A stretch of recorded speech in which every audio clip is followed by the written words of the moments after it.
Let me tell you about the world's greatest explorers, architects, chemists, and guardians. They're smaller than your fingertip. Their empire is built from wax and light. They have shaped our history, our gods, and our very food supply. And their greatest secret? A language written not in words, but in dance. This is the story of the honeybee. Our story doesn't begin in a hive. It begins in the deep past, in a world without flowers. The oldest known bee, preserved in amber for over 100 million years, was a solitary wasp-like creature. But then flowers appeared, and a pact was forged, a promise of nectar for pollen, of food for propagation. From that pact, the bees we know evolved. The ancient Egyptians were the first master beekeepers, floating hives down the Nile on barges to follow the bloom. To them, the bee was born from the tears of the sun god Ra, and its honey was the food of the pharaohs. Their hieroglyph for king was a bee. 1,000 years later, in temples and holy books, the bee appeared as a symbol of divine order, of a perfect society working for a sacred goal. But what is this society? Step inside a summer hive. It is a city of 50,000 citizens, kept at a perfect 95 degrees Fahrenheit, humming with a purpose so precise it feels like clockwork. Every single bee has a job, and that job changes with its age. It's a lifetime career path written into their biology. A bee is born a cleaner, scrubbing her own birth cell.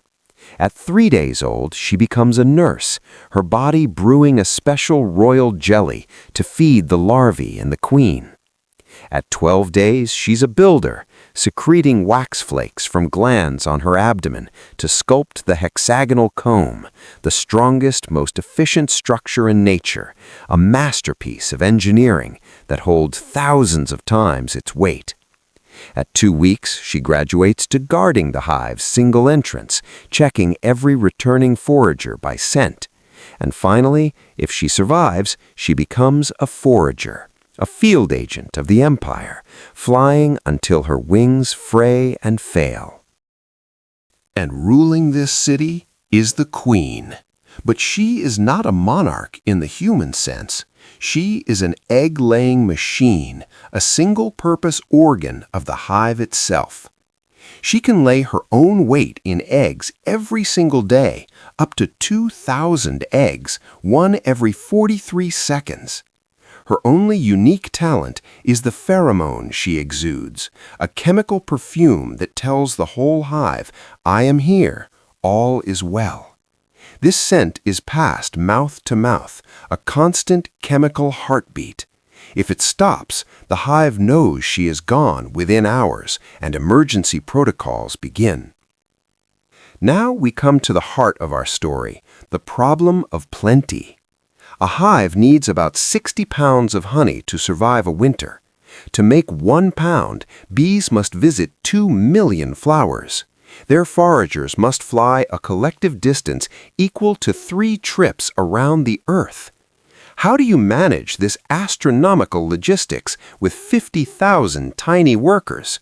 The answer is a language of absolute precision. In the 1940s, an Austrian scientist named Carl von Frisch peered through a glass-walled hive and saw the impossible. A scout bee returned from a field of clover. She unloaded her nectar in a long, slow kiss with a house bee. Then she began to move. She walked in a straight line, waggling her abdomen violently before looping back to start again. She traced a figure 8 on the dark vertical honeycomb. Von Frisch saw it happen again and again. He realized with growing astonishment that this was not random. It was a coded message. He had discovered the waggle dance. Here is how it works. On the vertical wall of the hive, up is the code for the direction of the sun.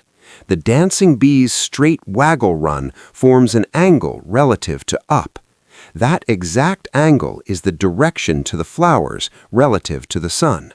A 30-degree run to the right of up means fly 30 degrees to the right of the sun. But what about distance? The duration of the waggle tells that story. A 1-second waggle might mean 1,000 meters, a 2-second waggle, 2,000 meters. But here's a twist. Bees have dialects. An Italian honeybee and a German honeybee will waggle for different lengths for the same distance. They're speaking different regional accents of the same universal grammar. And the final layer of the message? Enthusiasm. The vigor of the dance, the number of repetitions, the intensity of the wing vibrations, all this screams the quality of the source. A lazy dance means it's okay. A frantic, trembling, insistent dance means this is the jackpot, drop everything and go. The follower bees crowd her, their antennae reading her like a living map. They taste the sample of nectar on her mouth. They feel the vibrations of her body. They decode the angle, the distance, the fervor. Then they fly. They perform a continuous mental calculation, adjusting their path for the movement of the sun in real time. The dance is translated into a perfect flight plan. But this is just one channel in the hive's vast communication network. There is the language of scent. When a bee stings, it releases an alarm pheromone that smells, to us, like ripe bananas. That scent is a chemical scream telling every other bee, attack here.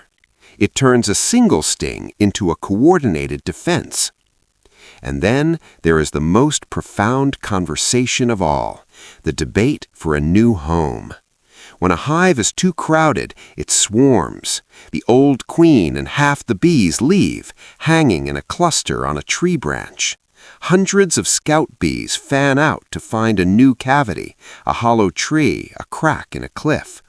They return and dance for their discovery.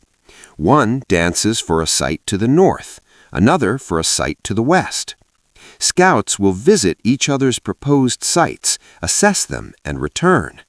The dancers for a poorer site will gradually lose their passion, their dances growing weaker. The dancers for the best site recruit more and more followers, their message becoming a crescendo of agreement. It is a true democratic election, decided not by votes, but by the contagious conviction of dance. When a quorum is reached, the entire swarm takes off, flying directly to its new chosen home. Yet this 100-million-year-old miracle of communication is under silent assault. A class of pesticides called neonicotinoids is a neurotoxin. They don't always kill bees outright. Instead, they scramble the code. They cause disoriented, inaccurate dances. The directions are wrong. The distances are lies.